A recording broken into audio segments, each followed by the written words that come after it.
akan disampaikan oleh beliau Al-Habib Muhammad bin Husain bin Anis Al-Habsyi serta ijazah kubro kitab Maulid Simtuduro.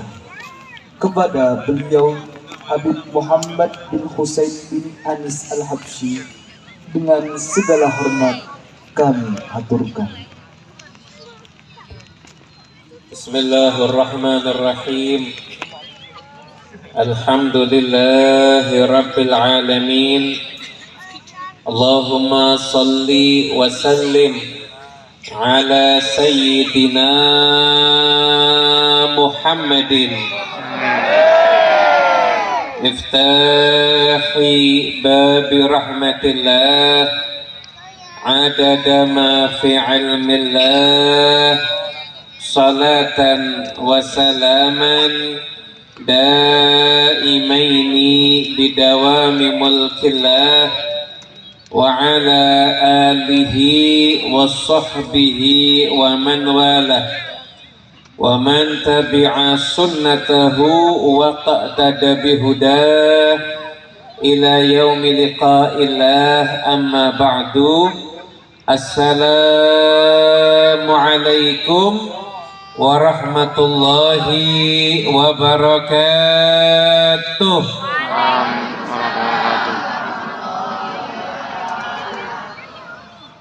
Dumateng sedayanipun para alimul ulama, para kiai, para habaib ingkang kula hormati, taminipun guru kita sedaya, Romo Kiai Abdullah Kafabi Mahrus, Romo Kiai An'aim Falahuddin Mahrus, dan Bapak Kiai Ustadz Imam dan segenap keluarga besar dari Majelis Macan Lirboyo, Majelis Cinta Nabi Lirboyo, serta segenap grup hadroh, juga para ibu nyai ingkang rawuh, sedaya para pejabat pemerintahan, hadirin yang dimuliakan Allah Subhanahu wa taala. Mudah-mudahan kita semua diberkahi Allah Subhanahu wa taala. Amin Allahumma amin.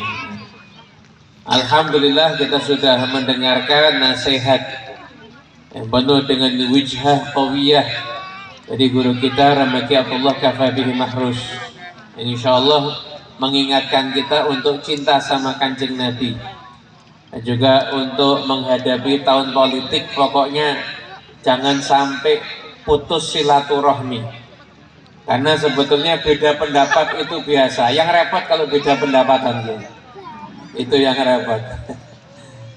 Tapi insya Allah semuanya guyub rukun, Indonesia selalu dijaga oleh Allah Subhanahu wa taala.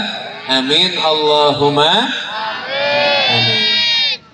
Hadirin yang dimuliakan Allah taala, tersebarnya majlis-majlis pujian-pujian kepada Nabi Muhammad serta ajaran-ajaran tasawuf untuk membersihkan hati, itu keberkahannya bukan hanya dirasakan oleh yang hadir, tapi juga insya Allah barokahnya pada seluruh umat manusia. Kalau saat ini kita semuanya sedang berulang kali kita mendoakan saudara-saudara kita yang ada di Palestina, insya Allah Allah Ta'ala jadikan mereka bisa memerdekakan Baitul Maqdis. Insya Allah mereka diberikan kekuatan, keteguhan, kesabaran dalam menghadapi musuh-musuh Allah. Dan insya Allah siapapun yang wafat, Allah Ta'ala angkat derajatnya sebagai syuhada. Allah turunkan lutuf kepada mereka semua dan kepada kita. Amin ya Rabbal Alamin. Saya membaca satu buku karya salah seorang bahith sirah. Jadi dia orang yang mengkaji tentang sirah, yaitu Syekh Muhammad Khalid Thabit. Judulnya Madarisul Hub Masani'ur Rijal. Jadi tempat-tempat madrasah-madrasah cinta, tempat-tempat yang orang digembleng belajar untuk cinta Allah, cinta Nabi, cinta para aulia Allah, cinta para ulama. Itu adalah tempat di situ dicetak orang-orang besar, para rijal, orang-orang besar di jalan Allah Subhanahu wa ta'ala. Di situ beliau menuliskan Salahuddin Al-Ayyubi itu berhasil memerdekakan Baitul Maqdis, menguasai, menaklukkan Baitul Maqdis. Dan memang Baitul Maqdis itu dituliskan di dalam sejarah, siapapun yang menguasai Baitul Maqdis maka dia akan menguasai dunia. Maka dulu Nabi Sulaiman ketika menguasai Baitul Maqdis maka beliau itu adalah penguasa dunia. Para nabi itu semuanya menguasai Baitul Maqdis. Bahkan ketika Romawi menguasai Baitul Maqdis, Romawi ketika itu sempat menguasai dunia. Jadi Baitul Maqdis itu memang diperebutkan. Itu pernah kita baca di karya Dr. Majid Irsyad Al-Kilani, yaitu kitabnya berjudul Hakadha Dhahara Jil Salahuddin wa Hakadha Adatul Quds. Beginilah munculnya generasi Salahuddin dan beginilah munculnya kebiasaan-kebiasaan yang ada di Baitul Maqdis. Jadi ketika Baitul Maqdis itu dikuasai ketika itu di masa Imam Al-Ghazali, maka banyak ulama yang mengkritik Imam Ghazali. Kenapa? Karena Imam Ghazali dianggap tidak begitu bersuara, tidak begitu bersuara menanggapi Baitul Maqdis yang ketika itu ditaklukkan. Justru Imam Ghazali malah menulis kitab Ihya Ulumuddin. Ihya Ulumuddin. Namun Anda tahu dampaknya dari Imam Ghazali mengajarkan ilmu tasawuf. Beliau menulis kitab Ihya, yang kata Imam Nawawi kalau memuji kitab Ihya, kadal ihya'u ayyakuna Qur'anan. Ihya itu hampir-hampir, bukan jadi Quran ya, hampir-hampir itu seperti Quran. Maksudnya dari saking pentingnya untuk dikaji oleh seluruh umat Islam. Maka dari generasi madrasah Ghazaliyah ini muncul madrasah-madrasah yang lainnya, sehingga Salahuddin Al-Ayyubi itu bisa dikatakan cucu murid Imam Ghazali. Cucu murid Imam Ghazali. Maka tahun 580 sekian itu Baitul Maqdis berhasil ditakluk oleh Salahuddin Al-Ayyubi, dan tahun 600 sekian Hijriah itu ada peperangan Ain Jalut yang ketika itu tentara Mesir bisa mengalahkan pasukan Mongol yang sebelumnya nggak terkalahkan. Jadi dulu itu pasukan Mongol itu menguasai Baghdad, itu orang laki-laki disembelih, kitab-kitab semuanya dibuangi, sampai lautan itu berwarna sungai itu berwarna hitam semua karena tinta. Ketika dia menaklukkan dalam perang Ain Jalut itu ada pasukan Mesir. Kapan semua itu terjadi? Maka diteliti oleh beliau, semua itu terjadi di masa tersebarnya tasawuf. Masa hidupnya, dekat-dekat masa hidup Syekh Abdul Hasan Asyadzili, Syekh Ibrahim Ad-Dasuqi, kemudian ulama-ulama tasawuf yang lainnya dari berbagai macam wilayah, dan juga ada Syidi Ahmad Al-Badawi, kemudian juga di masa hidupnya Imam Al-Busiri, karena beliau mengajarkan orang untuk memuji Nabi Muhammad SAW. Jadi tersebarnya ajaran tasawuf, orang itu ngaji, bersihkan hati, kemudian orang itu senang sama kanjeng Nabi Muhammad SAW. Itu adalah sebab kejayaan Islam. Jadi kejayaan Islam itu bukan hanya karena senjata, tapi kejayaan Islam itu senjata utamanya adalah ad-du'a silahul mu'min, hati yang tersambung dengan Allah Ta'ala, baik kepada sesama, dan hati itu meminta kepada Allah Subhanahu Wa Ta'ala untuk Allah menurunkan pertolongan. Maka disitulah Islam mendapatkan kejayaan dari Allah Subhanahu Wa Ta'ala. Oleh karena itu, teruskan yang udah ngaji, teruskan yang biasa rutinan buat maulidan, teruskan. Anda itu kalau buat maulid, Anda itu kalau ngaji kitabul hikam, ngaji kitab Ihya dan lain sebagainya, Anda itu termasuk orang yang berperan di dalam kejayaan Islam. Karena Islam itu dijayakan dengan cara seperti itu. Dan begitulah para masyayikh kita mengajarkan, kita semuanya mengupayakan mengikhtiarkan kejayaan Islam melalui cara-cara seperti yang diajarkan oleh generasi-generasi yang sebelumnya. Kata Imam Malik, la yasluhu akhiru hadhil ummah illa bima saluha bihi awaluha. Umat yang generasi akhir tidak akan menjadi baik kecuali dengan sebab yang telah menjadikan baik umat generasi yang sebelumnya. Nah, coba kita lihat generasi sebelumnya itu gimana? Generasi sebelumnya itu adalah umat yang penuh cinta kepada Nabi Muhammad.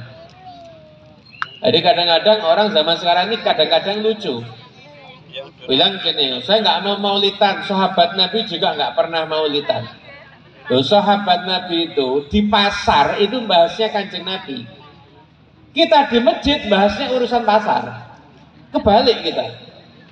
Itu dulu pernah dikisahkan ada salah seorang sahabat malam-malam keliling. Dia pengen tahu tuh sahabat tuh kalau di rumah ngobrol sama keluarganya, karena dulu kan rumah bukan dari beton, Bapak Ibu.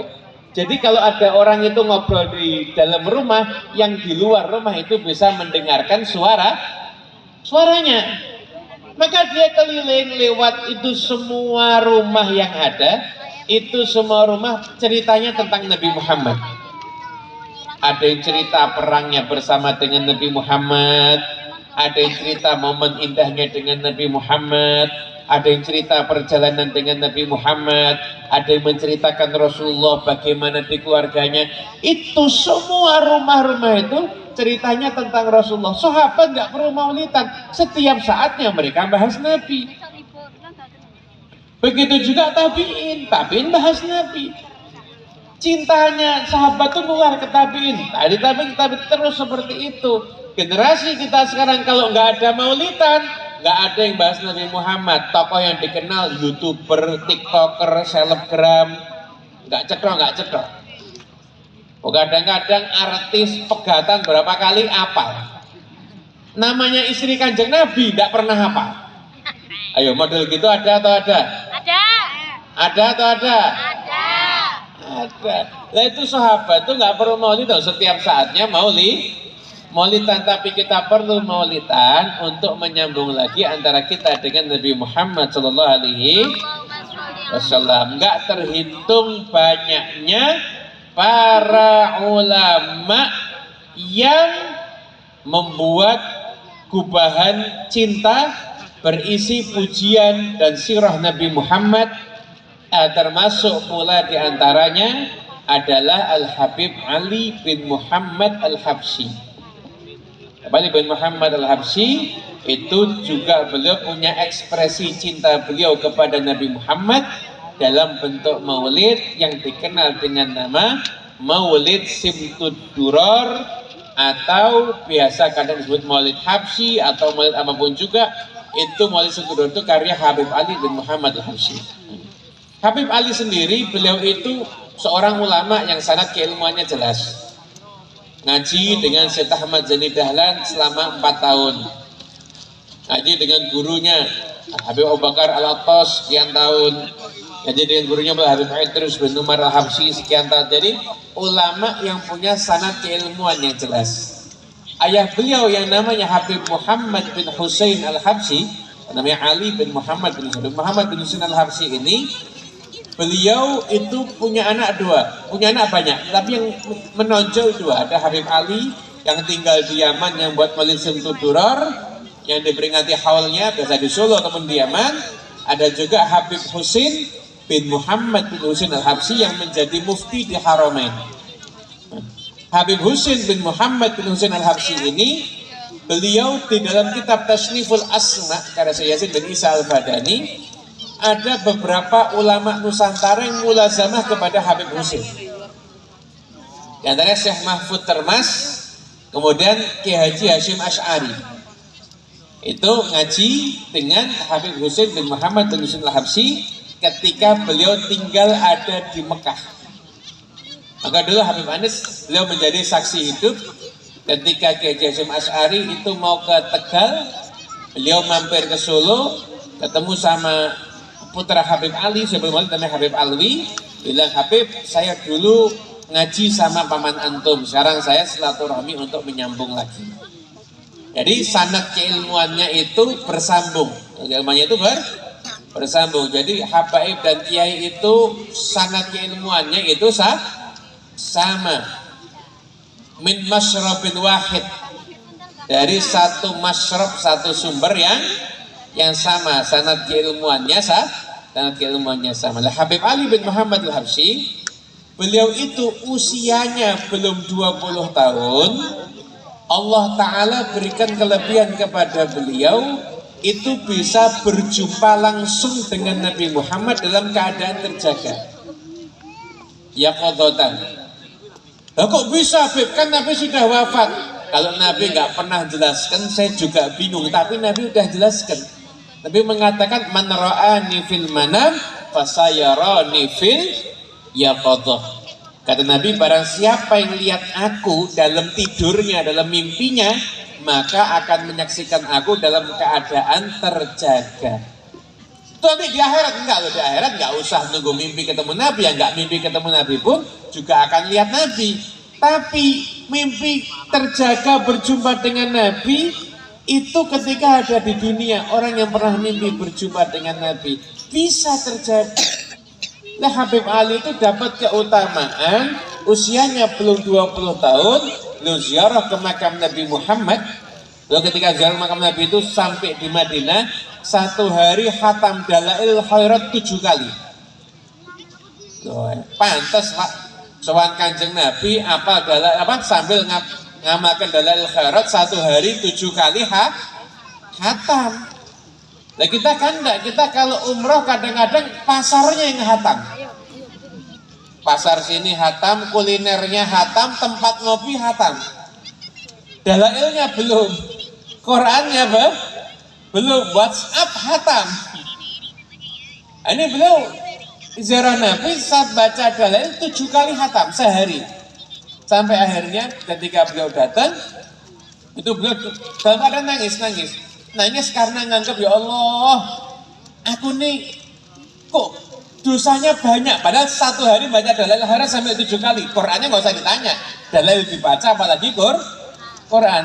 Itu masih nangis, kenapa? Aku nih merasa dirinya itu hina. Dalam kondisi seperti itu, maka beliau ketika itu sepi, beliau menyaksikan langsung Nabi Muhammad SAW. Itu muncul sosok dari makam berupa cahaya, kemudian berjumpa dengan Habib Ali secara langsung dan mengatakan, amma tardha ya Ali a'maluka wa a'malu ashabika maqbulah indallah. Wahai Ali, apakah engkau enggak ridho amalmu dan amal sahabatmu semuanya itu diterima di sisi Allah Subhanahu wa ta'ala. Saya pernah tanya sama salah seorang ulama sepuh dari Yaman, dari Hadramaut. Terus saya tanya, saya kalau hidup di zaman sekarang jadi terhitung jadi sahabatnya Habib Ali bisa apa enggak ya? Karena biar dapat jaminan amalnya maqbulah indallah. Maka kata ulama tadi, ya bisa. Kalau kamu tuh cinta sama ulama, maka cintamu kepada ulama tidak bisa dipisahkan oleh dimensi waktu. Selama ta'alluq hatimu kuat, kamu baca maulidnya, kamu ceritakan kisahnya, maka insya Allah kamu terhitung sebagai sahabatnya. Dan kita semua jadi terhitung jadi sahabatnya Habib Ali, insya Allah. Nah akhirnya setelah itu Habib Ali, pujian-pujiannya isinya adalah pujian cinta kepada Rasulullah Sallallahu Alaihi Wasallam. Itu ada dalam pujian mengatakan fi jannatin masyaqani min wasfiha illa likaunil hibbi fiha khayyama. Surga dan semua kenikmatan yang disifatkan terhadap surga tidak menjadikan saya pengen masuk surga.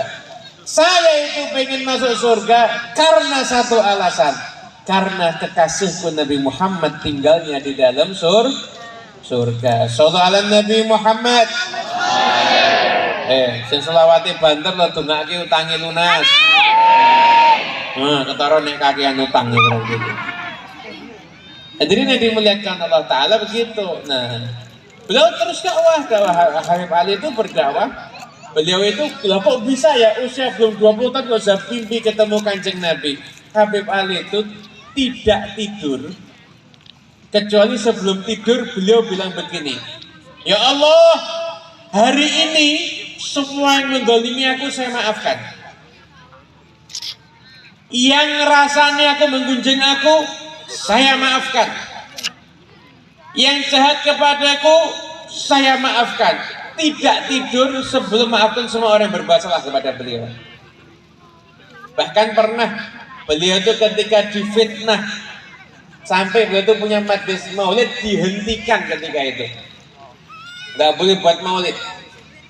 Itu beliau setiap malam mendoakan orang-orang yang memfitnah beliau dengan doa-doa yang baik. Nah kalau jenengan sudah bisa gitu ya insya Allah mulai rodok memenuhi syarat mimpi ketemu Kanjeng Nabi. Nah kalau kita kan kadang masih suka musuhan. Tonggo ketemu ndak nyopo, sesuk lebih ndak nyopo neh. Tonggo meleroi, sesuk dipendeli. Itu problem kita sekarang ini, maaf, mudah putus silaturahmi. Padahal putus silaturahmi itu jauh dari rahmatnya Allah. Hati-hati. Itu jadi maafkan orang yang salah. Beliau pernah ketika paceklik, ketika itu beliau jamin itu satu kota itu ada 30 desa, semuanya dijamin hidupnya selama 3 bulan. Tidak usah masak, disiapkan semua makanannya. Tuh jenengan berani mengeluarkan sedekah seperti itu, berani memaafkan. Yang dipikir itu gimana islah bainan nas, gimana mendamaikan antara kedua orang yang berselisih. Yang dipikirin sama Habib Ali itu seperti itu. Nah kalau bisa begitu ya insya Allah bisa mimpi ketemu Kanjeng Nabi. Kita kan semua insya Allah pengen mimpi ketemu Rasulullah kan? Sallallahu ala Nabi Muhammad. Iya, nggak ada yang lebih tinggi dibandingkan derajat bisa mimpi berjumpa dengan Rasulullah Sallallahu alaihi wasallam. Nah, Habib Ali punya banyak ada karya syair beliau, ada ucapan-ucapan beliau yang dituliskan oleh para muridnya. Habib Ali diantara menceritakan kisah tentang ulama sufi. Ada salah seorang ulama sufi yang ulama ini suatu hari bermimpi lihat malaikat turun. Ini ada di kisah kalamnya Habib Ali. Mimpi lihat malaikat turun. Nah, kisah ini juga ada dalam kitab Hilyatul Auliya. Juga ada. Yang saya sampaikan yang ada di kalam Habib Ali. Itu ketika itu tanya, malaikat turun lagi bawa daftar, nyatet. Kamu nyatet apa? Saya mencatat Diwanul Muhibbin. Kelompok para pecinta Allah, pecinta Rasul, pecinta para wali, Diwanul Muhibbin. Saya tulis nama-namanya. Kata ulama tadi mimpi ketemu malaikat, saya ada di situ enggak? Kata malaikat tadi, enggak ada, namamu enggak termasuk. Nangis. Saya enggak masuk ke dalam kelompok Al-Muhibbin, enggak masuk, namamu enggak ada. Akhirnya ketika dia bilang gini sama malaikat, ya udah kalau saya enggak masuk dalam kelompok Al-Muhibbin, masukkan saya ke dalam kelompok Muhibbun lil Muhibbin. Pecintanya kelompok para wali yang istimewa masuk kelompok Muhibbin. Saya jadi pecinta mereka, saya rela. Maka nggak lama lagi mimpi ketemu malaikat tadi. Kata Allah, kamu bukan cuma masuk, sekarang kamu masuk peringkat paling atas. Gara-gara ucapanmu masukkan saya jadi kelompok pecintanya para muhibbin. Nah itu barokah cinta itu bisa mengangkat derajat seseorang. Makanya Anas bin Malik dengar keutamaan puasa, dengar keutamaan sholat, dengar keutamaan tahajud, dengar keutamaan sedekah. Tapi beliau hanya mengomentari ketika Nabi mengatakan pada Badui yang tanya kiamatnya kapan, ditanya persiapanmu apa? Enggak ada apa-apa, enggak punya persiapan, itu cuma cinta sama Allah dan Rasulnya. Kata Nabi, anta ma'aman ahbabta. Kata Anas bin Malik, mafarih Nabi syai'in, kita enggak pernah senang dengan sesuatu seperti bahagianya kita, senangnya kita ketika Nabi mengucapkan engkau bersama dengan orang yang engkau cintai. Kata Anas, aku cinta Rasulullah, cinta Abu Bakar, cinta Umar. Semoga aku bisa kumpul bersama mereka dengan berkat cintaku pada mereka, sekalipun amalku tidak sama dengan mereka. Agar Habib Ali itu dakwahnya mengajarkan gimana orang mencintai Allah, cinta Rasul, dan cinta kepada sesama. 6 tahun atau 6 tahun sebelum beliau wafat, Habib Ali kemudian beliau didatangi sama anaknya. Kata anaknya, ayo udah saatnya buat maulid. Yaitu usianya Habib Ali 68 tahun. Akhirnya kemudian Habib Ali kemudian mengimlakkan. Jadi maulid itu bukan kayak dikarang itu, diimlak. Habib Ali itu ngomong, putranya nyatet. Sekali duduk, itu ngomong lagi, yang 2 kali sampai 3 kali duduk, itu jadilah maulid Simtud Duror. Itu bukan dikarang tapi imlak dan dicatat, sehingga yang keluar itu betul-betul ekspresi apa yang ada di dalam hati. Dan itu di fase 2 fase setelah qiyam. 2 fase setelah qiyam, berarti fase ke-9. Di situ ketika Habib Ali menjelaskan tentang pembelahan dada Nabi Muhammad, pembelahan dada Rasulullah SAW. Di situ Habib Ali menyampaikan, kan ulama kan ada pendapat macam-macam. Tadi beliau mengatakan wa ma akhrajal amlaku min qalbihi adan walakinnahum zaduhu tuhran ala tuhri. Jadi ketika malaikat itu membelah dadanya Nabi Muhammad, apa yang dilakukan? Malaikat nggak mengeluarkan kotoran apapun juga. Wa ma akhrajal amlaku min qalbihi adan. Nabi Muhammad hati yang nggak ada kotoran. Terus apa yang dilakukan? Walakinnahum zaduhu tuhran ala tuhri, menambah kesucian di atas kesucian. Itu ekspresi cinta sama Habib Ali. Nabi Muhammad tuh nggak ada kotorannya, yang ada kesucian ditambah dengan kesucian. Itulah para pecinta itu seperti itu, memandang kekasihnya itu selalu dengan pandangan yang sempurna. Nah, kita semua insya Allah kumpul di sini, insya Allah dapat keberkahan dari para masyayikh yang hadir dan juga berkah daripada Habib Ali bin Muhammad Habsyi. Dan saya akhiri bagaimana yang disampaikan oleh Pak Kiai Imam tadi. Maulid Simtud Duror ini bacanya ada caranya, jadi jangan asal-asalan. Ini yang pertama, baca sholawatnya dulu. Kalau kitabnya seperti ini sudah ada tawasulnya. Ada tawasulnya, kalau kitabnya seperti ini ada tawasulnya. Nanti yang mau pesen tinggal ngomong sama Pak Imam nanti. Cuma tidak tahu digratisi atau bayar, wallahu a'lam ya.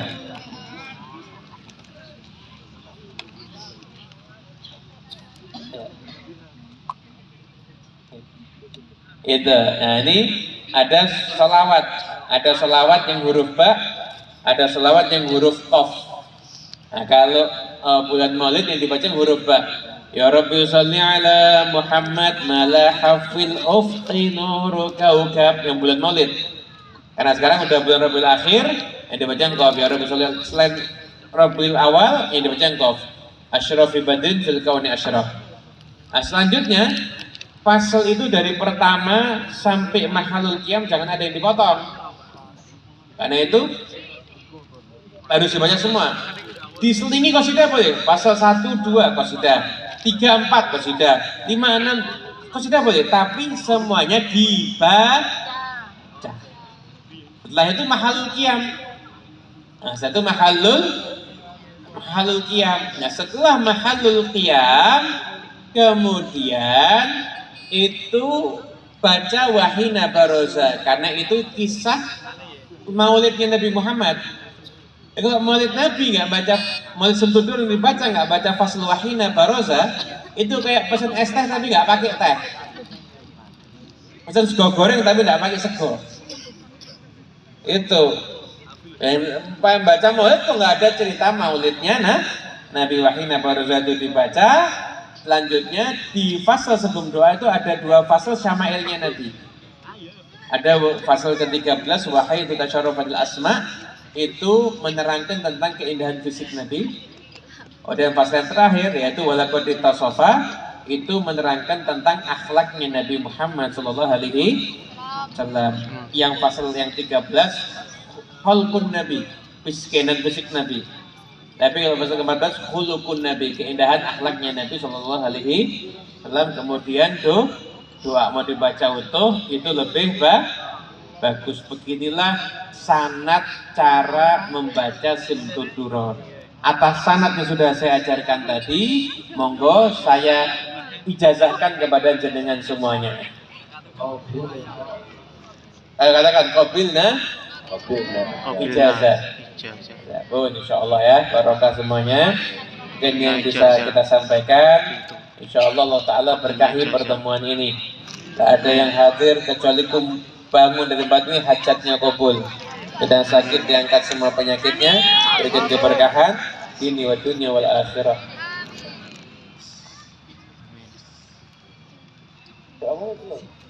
Pada kita ini sebenarnya yang lebih pantas membaca doa para rumah Kiai Abdullah sama Kiai Anim. Cuma saya izin mewakili beliau berdua membacakan doa, tapi yang niat doanya beliau berdua insyaallah. Tutup majlis ini dengan baca doa Maulid sebagai ikhtitamul majlis insyaallah ya.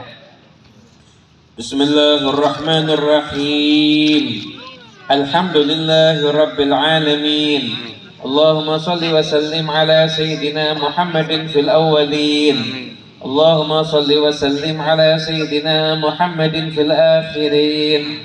Allahumma shalli wa sallim ala sayyidina Muhammadin fi kulli waqtin wa hin. Allahumma salli wa sallim ala sayyidina Muhammadin fil malal a'la ila yaumiddin.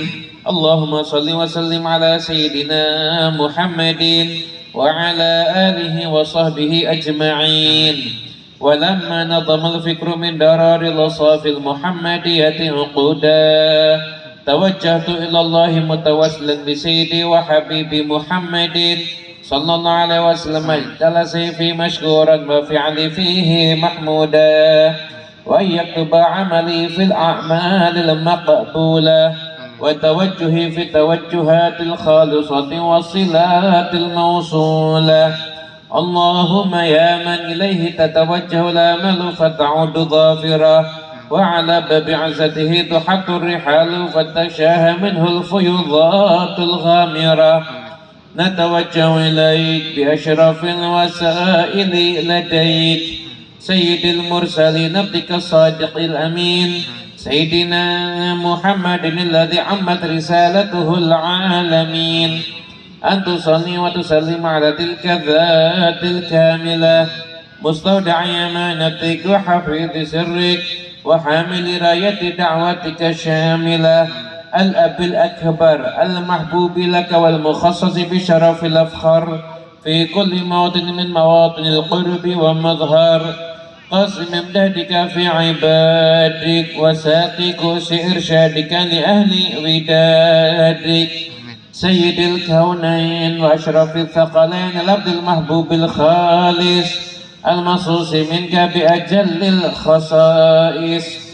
اللهم صل وسلم عليه وعلى آله وأصحابه وأهل حضرة اقترابه من أحبابه.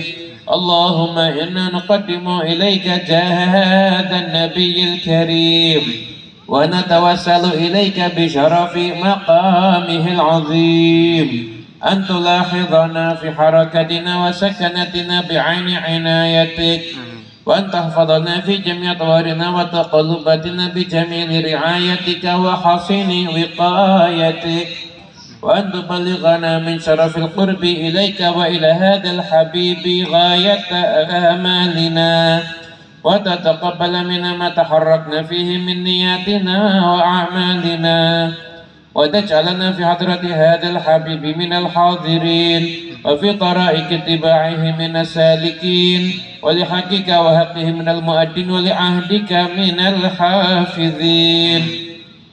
اللهم إنا لنطمع في رحمتك الخاصة فلا تحرمنا وظنونا جميلة هي وسيلتنا إليك فلا تخيبنا. آمنا بك وبرسولك وما جاء به من الدين وتوجهنا به إليك مستشفعين أن تقابل المذنب منا بالغفران والمسيء بالإحسان والسائل بما سأل والمؤمل بما أمل، وأن تجعلنا ممن نصر هذا الحبيب وزاره وولاه وظاهره عما بركته وشريف وجهته أولادنا ووالدينا وأهل قطرنا ووادينا وجميع المسلمين والمسلمات والمؤمنين مؤمنات في جميع الجهاد، وأدمنا الدين القيم في جميع الأقطار منشورة، ومعلم الإسلام والإيمان بأهلها معمورة معانا وصورة، واكشف اللهم كربة المكروبين وقضي دين المدينين واغفر للمذنبين وتقبل توبة التائبين، وانشر رحمتك على عبادك المؤمنين أجمعين، واكفي شر المعتدين والظالمين، وابسط العدل بلد الحق في جميع النواحي والأقطار، وأيدهم بتأييد من عندك ونصر على المعاندين من المنافقين والكفار، واجعلنا يا ربي في الحصن الحصين من جميع البلايا وفي الحرز المكين من الذنوب والخطايا، وأدمنا في العمل بترك صدق في خدمتك قائمين، وإذا توفيتنا فتوفنا مسلمين مؤمنين، واختم لنا منك بخير أجمعين، وصل وسلم على هذا الحبيب المحبوب للأسهم الأرواح والقلوب وعلى الوصف من إليه منسوب، وآخر دعوانا أن الحمد لله رب العالمين. سبحان ربك رب العزة عما يصفون وسلام على المرسلين الحمد لله رب العالمين. بسر الفاتحة. أعوذ بالله من الشيطان الرجيم. بسم الله الرحمن الرحيم. الحمد لله رب العالمين الرحمن الرحيم إياك نعبد وإياك نستعين صراط المستقيم صراط المستقيم صراط الذين أنعمت عليهم رب اغفر لي ولوالدي.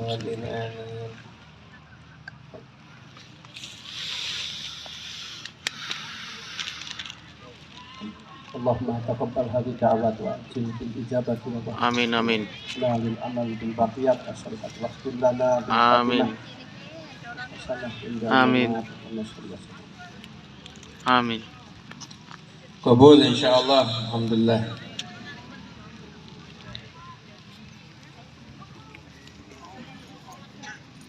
كنا الشكر لسعادة حبيب محمد بن حسين بن أنيس الحبشي على هذه الكلمة التوجيهية. Asa ayyanfa'atillah masamina. Amin. Kepada beliau Habib Muhammad bin Husain bin Anis Al-Habsyi dihaturkan banyak terima kasih